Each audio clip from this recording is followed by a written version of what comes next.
आज मैं बना रही हूँ होममेड प्रोटीन बार और इसके लिए मुझे सामान चाहिए 1 bowl oat, 1 bowl date, 1 bowl almond, 1 small bowl walnut, 1 small bowl cashew nut, 1 small bowl पिस्ता, 1 small bowl pumpkin seed, 1 small bowl sunflower seed, 1 small bowl sesame seed, 1 small bowl सूखा खोपरा, स्वाद के अनुसार सॉल्ट और थोड़ा खुशबू के लिए इलायची पाउडर। तो अब हम शुरू करते हैं प्रोटीन बार कैसे बनाते हैं। सबसे पहले मैं एक कढ़ाई में ओट ले लूँगी, उसे रोस्ट कर लूँगी अच्छे से। मैं थोड़ा ज़्यादा ही ले रही हूँ ताकि उसे भून के मैं पीस के एक डब्बे में हमेशा भर के रखती हूँ, ताकि जब कभी मुझे ज़रूरत हो मैं उसे निकाल लूँ। तो ये ओट मैंने भर के कंटेनर में रख दिया है।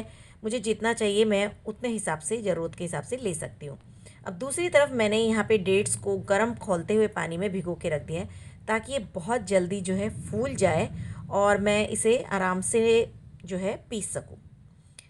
तो अब ये थोड़ी देर में फूल जाएगा और यहाँ पर मैंने एक बारीक पेस्ट तैयार कर लिया है।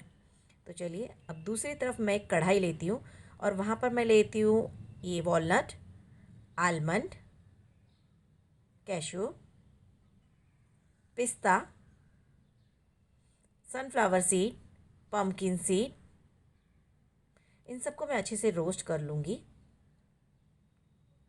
और अब इसमें सिसमा सीड्स, ये भी अच्छे से भून लूँगी। और एक कटोरी खोपरा कसा हुआ, इसको भी अच्छे से भून लेंगे। ये अच्छे से भून चुका है, देखिए सब कलर एकदम जो है लाइटिश ब्राउन हो चुका है। तो एक बर्तन में हम इसे निकाल लेंगे।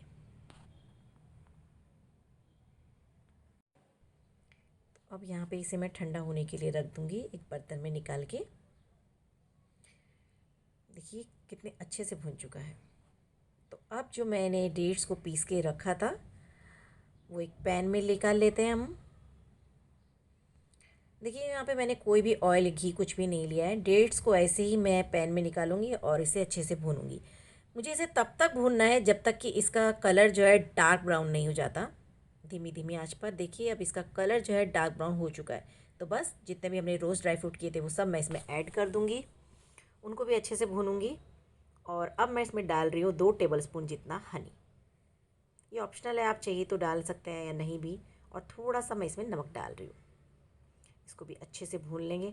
अब जो मैंने ओट भून के रखा था वो एक कटोरी जितना ओट भुना हुआ जो मैंने भून के पीस के रखा था वो भी इसमें ऐड कर दूँगी। और इसको भी मैं 3 से 4 मिनट के लिए अच्छे से भूनूंगी। इसमें अच्छे से मिक्स कर दूँगी और उसको 3 से 4 मिनट के लिए मैं धीमी धीमी आंच पर भूनती रहूँगी,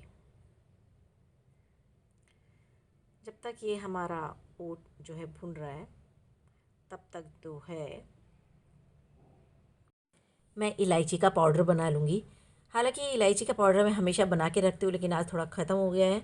तो मैं इलायची का पाउडर जो है बनाकर और थोड़ा सा इसमें बुरक दूँगी, आधा चमचा जितना ही खुशबू के लिए।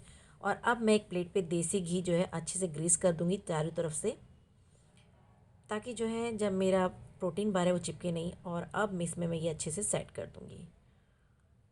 ये अच्छे से प्लेट में सेट करने के बाद 1 घंटे के लिए जो है मैं इसे रेफ्रिजरेटर में रख दूँगी, ताकि पूरी तरह से अच्छे से सेट हो जाए और हमारे प्रोटीन बार अच्छे से कटिंग होकर निकल सकें। तो अब मैं यहाँ पे कटिंग कर चुकी हूँ और ये देखिए कितने आराम से निकल रहा है, देखने में कितना खूबसूरत और यमी है। अगर आपको मेरी ये रेसिपी पसंद आई है तो मेरे चैनल को लाइक करिए, सब्सक्राइब करिए और इस बेल आइकन को ज़रूर दबा दीजिए। धन्यवाद।